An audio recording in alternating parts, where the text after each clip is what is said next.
Yang saya hormati Komandan Jenderal Kopassus Majen TNI Inyoman Santiase ST MTTH.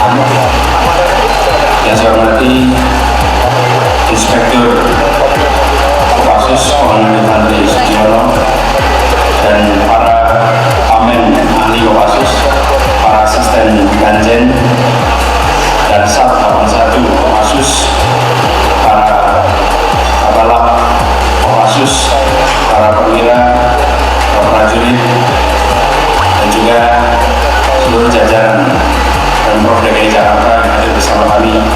Assalamualaikum warahmatullahi wabarakatuh. Selamat siang, salam sejahtera untuk semuanya. Om Santi. Yang saya hormati Pak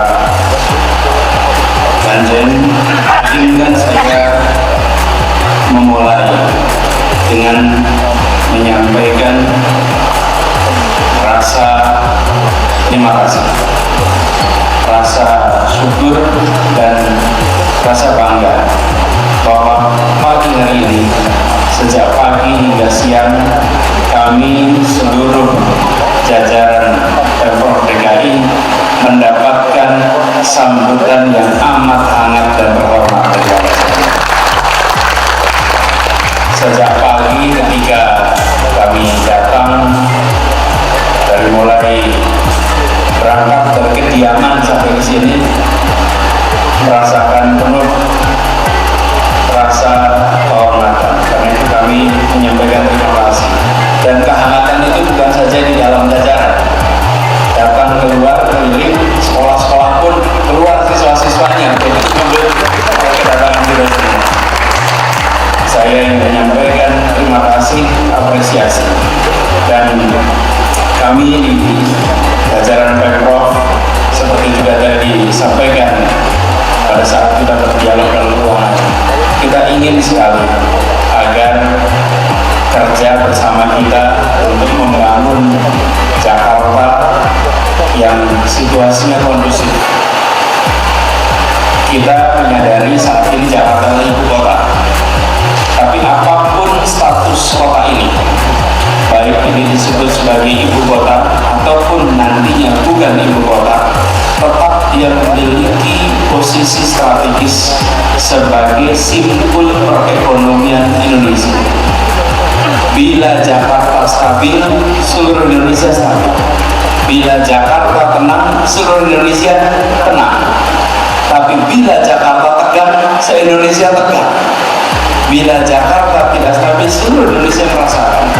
Karena itu memastikan bahwa di kota ini terjadi stabilitas, terjadi ketenangan, keteduhan, itu menjadi tanggung jawab kita semua.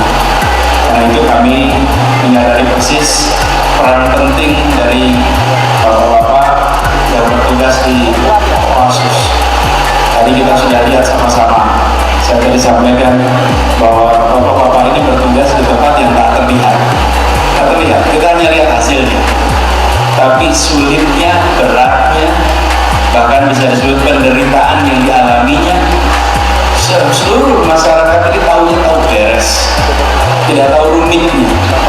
Di sisi lain, kita menyadari bahwa yang tidak terlihat itu adalah sebuah kegiatan yang diakui oleh dunia. Kalau ditanya di mana prajurit-prajurit dunia dilatih untuk mendapatkan ilmu yang terbaik untuk medan tropis, tempatnya di Kopassus.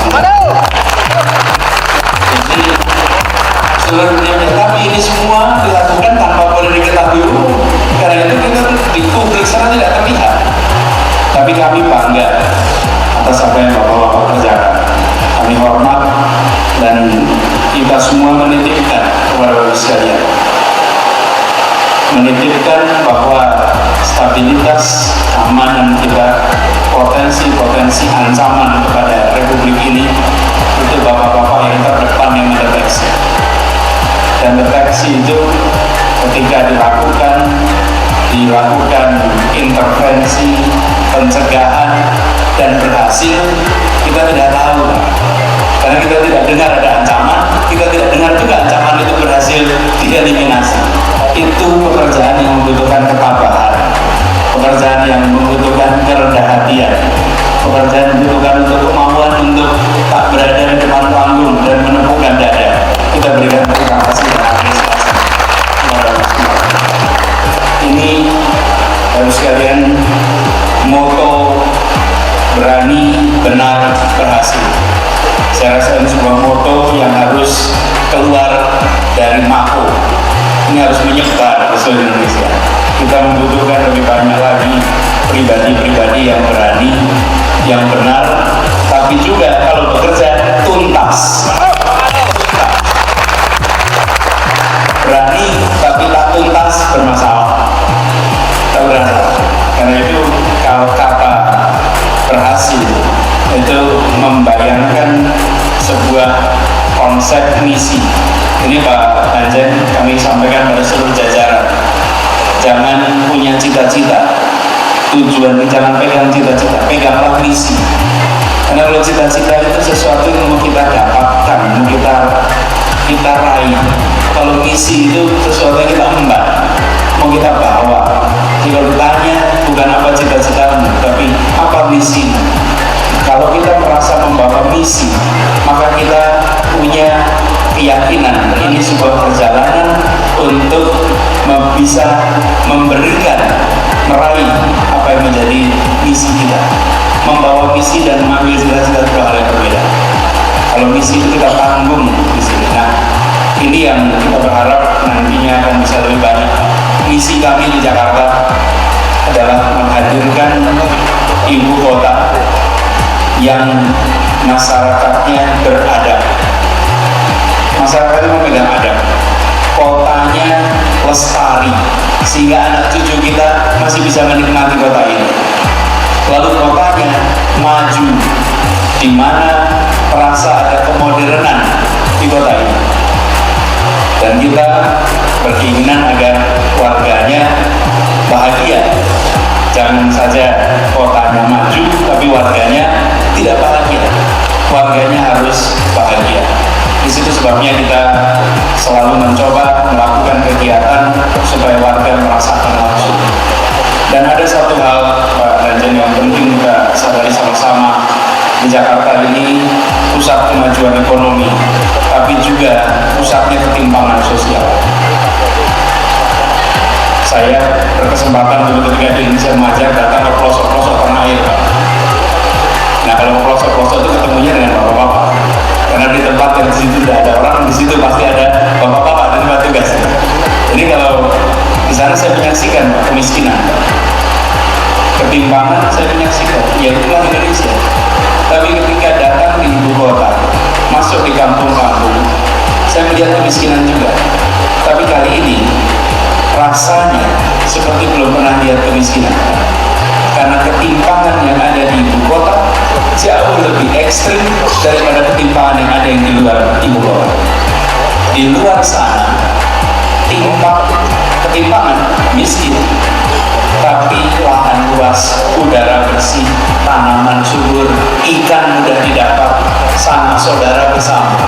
Di sini kemiskinan dalam kesempitan, kemiskinan dalam kesendirian, kemiskinan dalam lingkungan hidup yang tidak bersahabat, dan kemiskinan dalam ketimpangan. Rumah 4x5, satu rumah diisi beberapa orang, jalan 200-300 meter dan tempat tinggalnya akan menyaksikan rumah 1000 meter dipakai untuk satu bangunan, satu keluarga. Di Jakarta ada ketimpangan yang luar biasa. Saya sering menggarisbawahi Republik ini didirikan itu untuk keadilan sosial, bukan lebih bukan kurang. Karena itulah Pancasila kita, keadilan sosial bagi seluruh rakyat Indonesia. Karena itu komitmen kami di PKI, kami ingin ibu kota menjadi tempat di mana keadilan sosial bagi seluruh rakyatnya terbukti bisa dilaksanakan. Cerita sedikit Pak, baru kemarin saya dari Pulau Seribu Pak, Pulau Seribu kami membangun namanya Jak Grosir. Jak Grosir itu adalah sebuah toko grosir menyimpan atau pasar pulaan supaya para pedagang warung-warung yang ada di Kepulauan Seribu kalau pulaan tidak harus ke daratan. Pulaan itu bahasa Indonesia apa ya? Pulaan. Membeli ini Pak, membeli itu jual lagi. Grosir lah. Jadi kalau itu kita membeli itu jual lagi. Dulu mereka punya daratan sehingga harganya mahal. Sekarang kita bawa pasarnya ke Pulau Seribu sehingga mereka membeli tanpa harus menanggung ongkos transportnya. Ongkos transportnya ditanggung oleh siapa? Ditanggung oleh negara Republik Indonesia dengan cara kita hadir di sini. Kalau kita diamkan terus kondisi ini Pak, ketimpangan akan terus. Yang makmur makin makmur, yang di bawah makin di bawah. Sekarang SDA kita Pak sedang bekerja keras untuk kita bisa membereskan air. Bapak-bapak mengalami masalah air di sini Pak. 40% penduduk di Jakarta tidak punya akses air bersih Pak. Tepatnya ya 40% tidak punya akses air bersih. Air pipa yang warga miskin di Jakarta sebulan bayar Rp600.000 untuk air bersih. Kalau yang punya pump Rp120.000. Saya sering katakan lebih mahal jadi orang miskin untuk hidup di Jakarta daripada yang sudah sejahtera. Yang sudah sejahtera itu hidupnya lebih murah karena mereka punya akses pada kebutuhan dasar.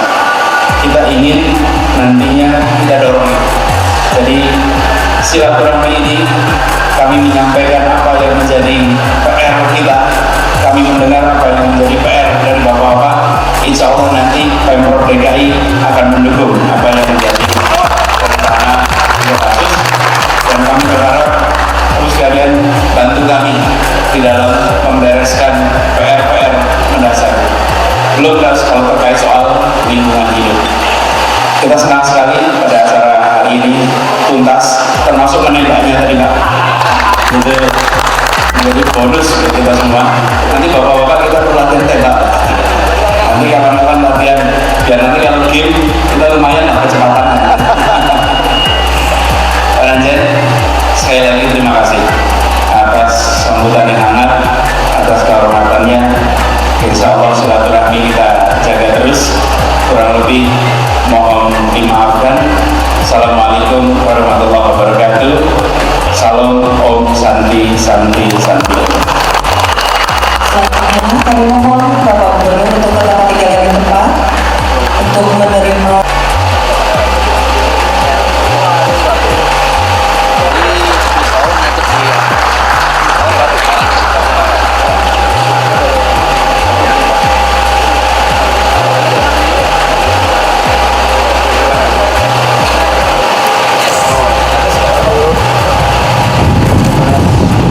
Satu, dua, tiga.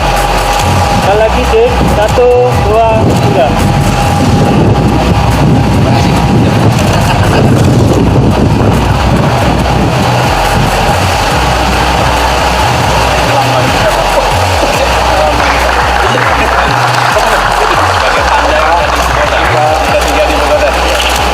Cek 1, 2, 3.